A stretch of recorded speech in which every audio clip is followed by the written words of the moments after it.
I got my wires crimped up, ready to clip in, but it's obviously dark as shit, so I'm gonna come back tomorrow, finish up in the daylight. Catch me in a moment, Cletus. Feeding the solar wires down, bring them through this cabinet. That way we can hide them a little bit. A little tape on it like so. Keep it from moving. Feed this on down. Let's go get these things through the roof. Make sure my wires are the right length. I'm not gonna connect them right now because it's live. Gotta make sure it's clean. That's the most important thing. That right there is a problem. That wire hitting that, I'm gonna put another piece of protector on there to keep it from rubbing. Okay. I really wanna keep it as far as I can out of this valley. As you can see, water's been collecting here. I don't want it to be in a puddle. So I'm gonna put it as far away as I can, about like that.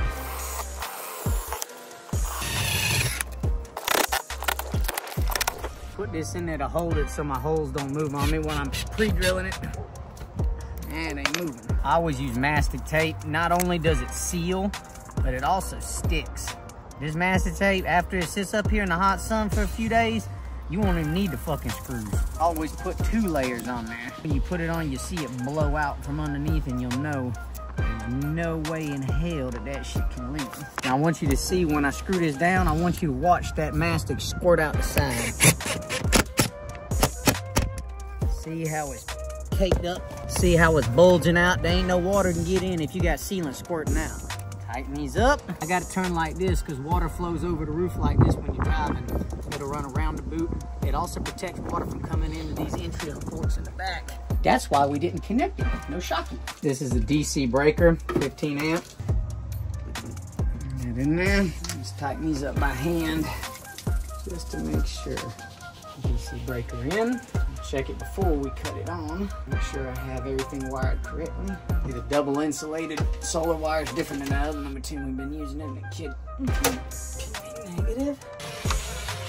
Now that I have my positive and negative both landed, I'm gonna go plug them in and I'm gonna make sure I have everything wired up correctly using my voltmeter. Fell Solar slogan, if it clicks, it fits.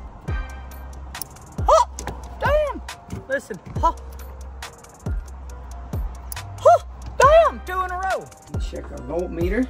To check correct solar charge, you put your red to red wire, black to black wire, you should get a positive value. 46 volts. To confirm, I'm gonna put my black to red and my red to black, I should get a negative value. Once you've confirmed your voltage is correct, you can wire it in and turn it on. Always confirm. Really tighten that with a screwdriver. Now the battery. Well, I'm hoping it'll reach. I think it will. Battery cable hooked up. Now we can see if the system works. Put the solar on. Panel showed up.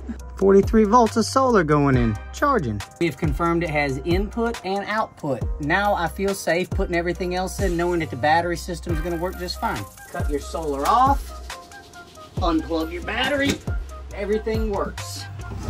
Yeah, back in. Alrighty, that is back where it needs to go. Put my battery cable over the top. These sensors back on right here. Hot damn. Boom. Charge it. Charge my battery, bitch. Yeah. All we have left to do is run our AC inputs and outputs from here. They have this drop cord running out here for the input. Let me show you. Needs to be a 30 amp service at 125 volts. That matches up with my 3500 watt inverter in there. What a fucking coincidence. This is gonna come in here. Ah! Just kidding. Like 10 gauge wire. I have to put this one in second because I need to get that AC input in first. This is the old feed here. Take it loose. The wire is really overkill. It'll never use this much. Neutral.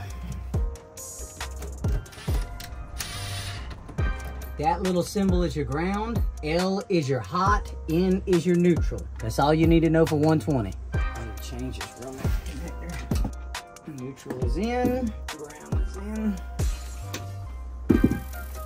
hot is in, breaker is in. We are wired up. Last one is this, 120 charging. Same thing. We'll push it the button, see if it go boom. Solar on. There's my meter. Come over here. Turn this on.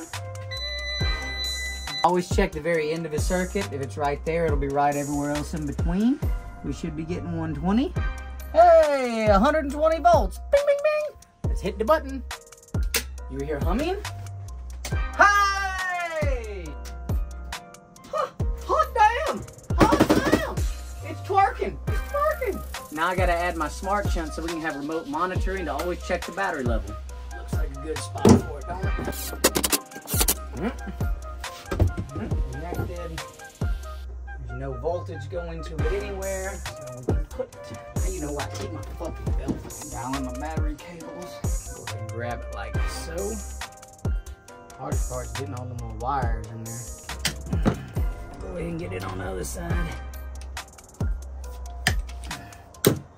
See that coming off. It ain't coming off in no way, shape, kind of form, is it?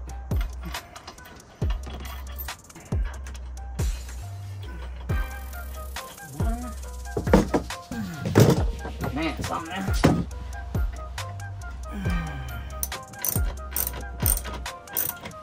Last little thing.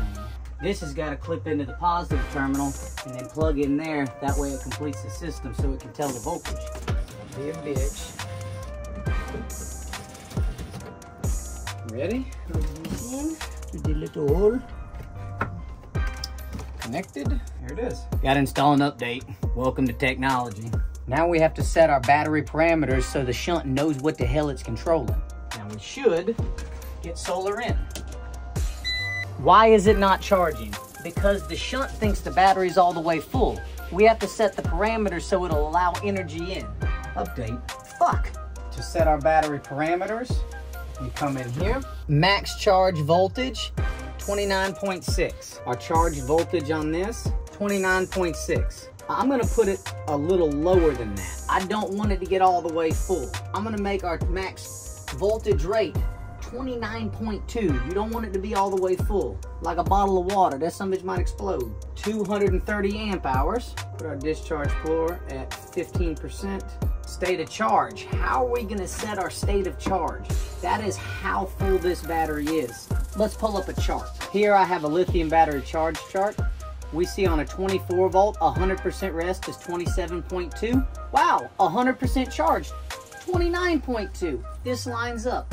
So if our voltage is 25.68, that would put us where? Ooh, somewhere low. We're down here in the 25% range. State of charge, I'm gonna put 25%. Our charge voltage is 29.2. Our charge voltage is gonna go with 27.2. Battery floor, 230 amp hours, everything is set. It's now allowing solar into the battery. As you can see, it's very cloudy out there, not a whole lot of sun, but we're now putting energy in instead of burning it off. The shunt thought the battery was full, so it wasn't allowing any energy in there. It's a safety measure, also a transmitter that tells you exactly how much energy is going out. Watch when I hit the button. Inverter is on, pulling almost 4 amps. Inverter is off. We have solar going in. Let's check a couple things to make sure everything's working in here. Fan cut on.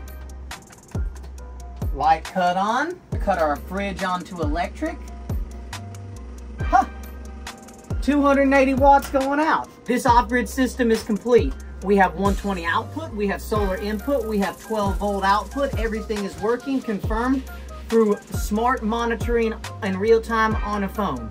This bitch has been freedom wagging. It's not quite done. Got a little more finishing touches to do, but this motherfucker has a heartbeat, Cletus.